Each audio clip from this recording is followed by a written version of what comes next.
On the budget template, you're gonna have your income, and you can put on there your pre-tax and your post-tax, and again for your spouse as well. Then you're gonna have your bills, right? So after you do your income, let's say 4,000, we're gonna do your bills. You can call them your bills, your expenses, whatever you want, but that's why I just call it the financial house. So the first thing you're gonna put up there is the financial house. So again, groceries. Groceries. Gotta eat. Groceries. So, When you food. See, eating out isn't on this because when you go to the grocery store, it's not eating out. So that's why it's two different line items for people who were wondering why. Yeah, it's two different line items. Then next is going to be your shelter. So that's going to be a combination of your utilities and your rent or your mortgage. Okay, so again, for utilities, the main ones would be water, electricity, your Wi-Fi, and then your cell phone bill. Now, I didn't include cable. Well, people don't have cable now, they have subscriptions. Funny thing, the subscriptions, they've been raising the price, and now the average subscription, right, the average, the amount of money people spend on subscriptions, it's about the same total people spend on cable. Did y'all really think that they wouldn't? Never mind. Did y'all not think they was gonna get their money back? I mean, it was so funny when I saw that stat. I was like, it took them long enough. Yeah. So that's it's only the a case. matter of time. Yeah, there's like 6 major cable networks, so it's not like, I mean, they wasn't gonna lose their money in total. But yeah, so no cable bill there, none of the subscriptions, nothing like that. No Netflix, no Amazon Prime, no Apple, no Tidal, none of that. This is just your utilities that are needed to run your house. Remember, you feed yourself first, then you feed your house, and then you feed your car. So we fed ourselves. We kind of didn't do clothes yet, but that's third. But you fed yourself, right? Took care of yourself, and now we're doing the house. So again, water, electricity, Wi-Fi, your cell phone bill. You might have sewage, right? HOA fees, you know, depending on where you live at in the country, you might have, you know, extra stuff that I haven't named, but that's where this would go. And again, your rent and mortgage, that's self-explanatory. Then after that, we get into the clothing. Remember, if you got kids, clothing, question mark. Who knows? They be growing so fast. Right? But you're going to put clothes here. Gotta get them what they need. Yeah, you know? Gotta get them what they need. But they don't need, Mother's Day is a week from today, they don't need to look as fresh as possible at 2 years old for your Mother's Day photo. If your toddler has Jordans or phone posits. Like, why? And it's okay if they have that. But your investments, never mind. We're not there yet. I don't want to do it. Okay, so people are like, bruh, that investment stuff better be so good. It is. I'm hurting everybody's feelings when we get there. So no, you don't want to blow your budget for yourself or your children, you know, from a clothing standpoint, but obviously people need to be clothed. The fourth thing would be transportation. So this is where you're going to put your car insurance in order, right? Car insurance, you need that to drive or have a car on any type of government road by law. Then you're going to put gas here because you got to put gas in it to use the car, and then a car payment if you have one. Remember, car payment, not too big in the debt this time, but car payment if you have one, make it your last one, right? And again, if you're looking to pay off debt, you can't get rid of it in 2 years. You might need to sell the car. You should consider not having more than 50% of your pre-tax income in cars. So you make 100K, no more than 50K. People are like, sell my car, gasp. I mean, you gotta do what you gotta do. I think I made it a TikTok. You don't have to sell your car, but you know, loan on a depreciating asset, that just kind of is what it is. And again, what have you invested your money in? You want to invest in your money in things that have a high chance to appreciate, not depreciate. And 99% of cars depreciate, unless you're someone who can, buy, collectibles, right? Classic cars. If you're not doing that, literally the car is going down in value as soon as you drive it off the lot. Now some hold their value longer, so they decrease at a lower rate, but it's still less than 0. So that is what it is. So we did transportation. Falling with and without a chute, you're still falling, right? I mean, let's be honest, right? Like, did you say falling with or without a chute? You still falling, Jesus. right? One's is faster than the other. That's a car, right? Depreciating asset. It's still going down. Right, yes. And so I guess in this, so you want to have the chute on, right? Right. So what's that mean in this case? You have the car that holds its value longer? I guess so. Yeah, I mean.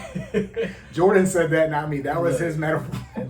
Falling with or without the chute. Because when you have a chute, you land. Right. So I guess, you're saying just the risk of jumping out the plane in general? Exactly. Oh, okay. I was about to say, like, definitely. What? Hey, so people, not all people, y'all know people, jump out of planes without parachutes on. So I guess that's taking out a lease. Don't take out a lease for a car. I should have went over that. Car loan, so much on the debt. But yeah, First, for your transportation is going to be your insurance. Second is going to be your gas. And then third, if you have a debt payment, you're going to have your car note there. Fifth thing is insurance. Now for insurance, this would be medical, dental, or vision. But most people pay for that pre-tax, right? We're talking about your post-tax budget right now. So you don't have to worry about budgeting that right here. But if you do have to pay that on your own, you're self-employed, 1099, whatever, then this is where you put your medical, your dental, and your vision, or any other insurance that you need, like life insurance, short-term or long-term disability, all those things of that nature. Again, sort of like utilities, it kind of depends where you're at. Everybody obviously needs water, electricity, right? Wi-Fi. Everybody needs dental, vision, and medical, but you might need something extra depending, on your family setup. And for, again, some people, you might have, a child with a disability, or you might have a chronic issue. This is where you budget for that. Like, I haven't gotten to investing. I haven't gotten to lifestyle. You got to make sure you're properly insured, because if you're underinsured, you have to have millions of dollars to be able to sustain that type of hit if you're underinsured, and you have to fork over that whole bill. If you have to pay for something like a helicopter med evac, and that's not on your insurance, those could, that's almost 6 figures right there just to get flown out.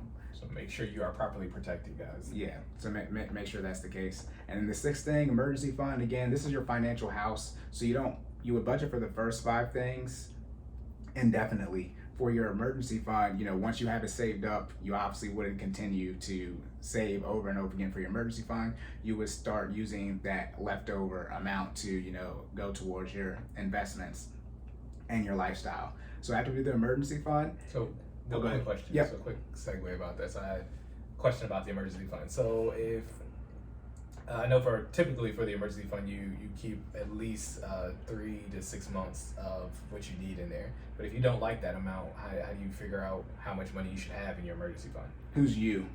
It's like, no.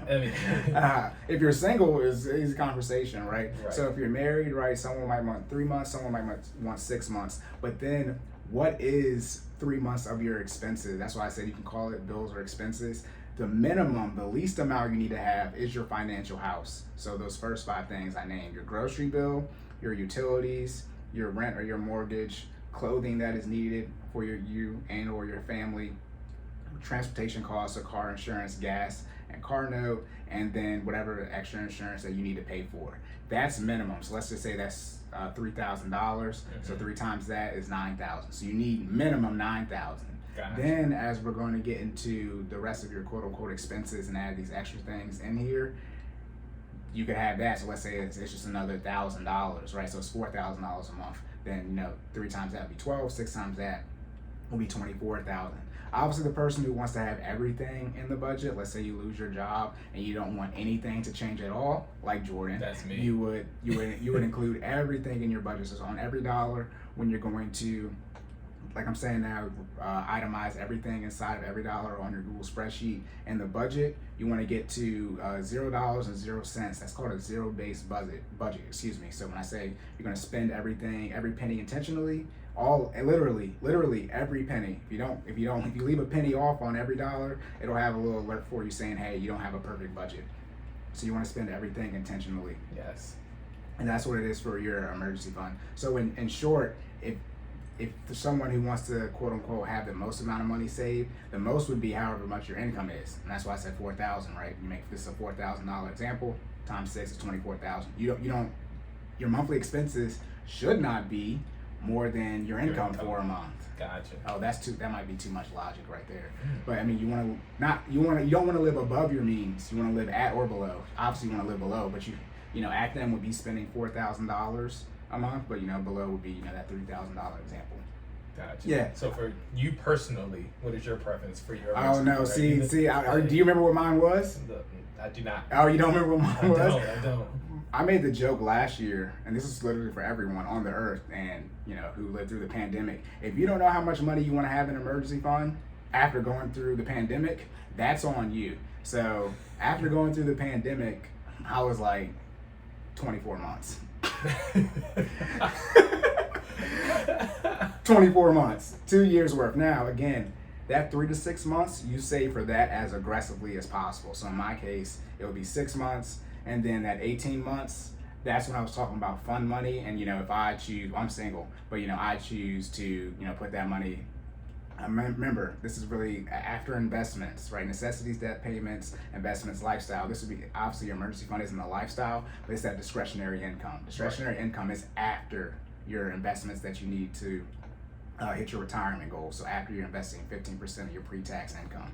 Anything over that, I can choose to use it, going out, right? Movies, things like that, or at my discretion, I can choose it to put it towards my emergency fund. Gotcha. And that's when you were talking about if you're having an argument over a budget line item. Right. How do you decide? It's based on your goals. Now, for me, am I going to hit 24 months? I'm saying, my stuff is significantly not subject to change. It's going to change. So that, yeah, no, I'm not. It's already on the way. Like, it's already lined up.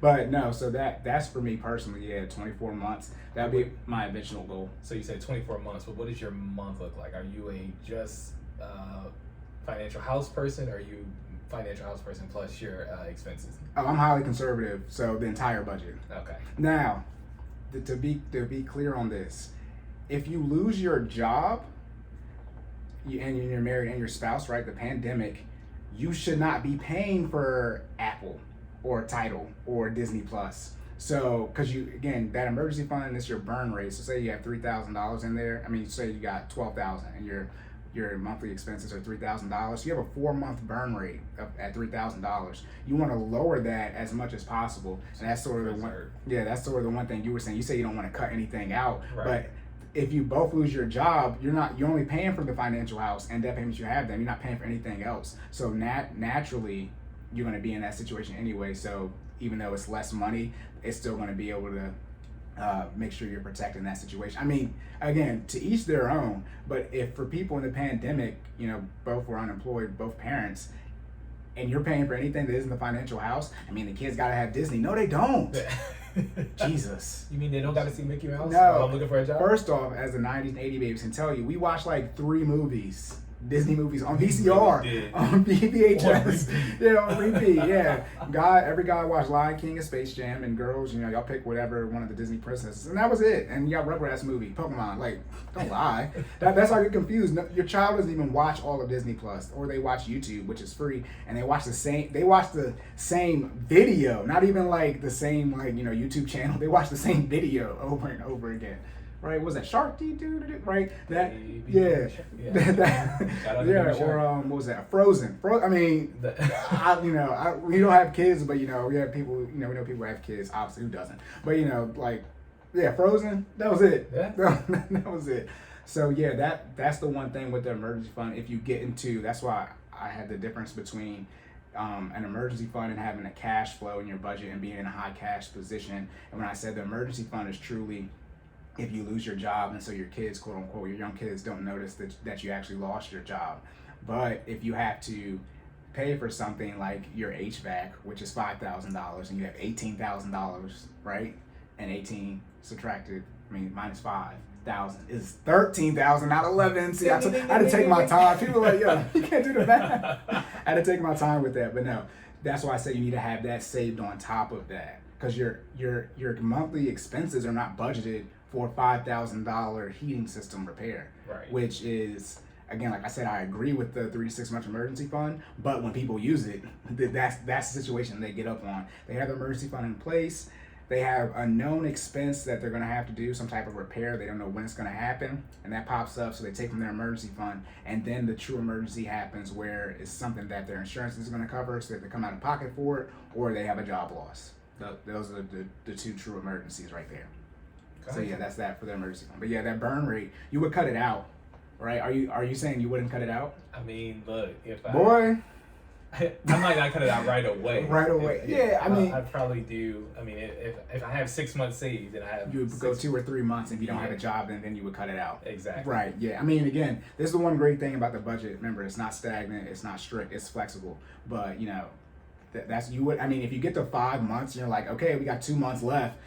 I hope you realize you should not be paying for everything, because you can't afford that burn rate. But it also depends. In the pandemic, you would cut everything out. Oh yeah. Right. But if it's just you might have lost your job, your company got sold, something like that. The kids will get 3 more months of Disney. Yeah. Right. But if it's like the pandemic, when we thought the world was going to end last year this time, I'm stopping everything. Yeah, that's so it all. It's it, and this is why I said you should work with somebody, right? So they'll be able to bounce those ideas off of you, and like I said, they're less emotionally involved in the situation, so they will be able to take a step back and truly help process the financial stress with you.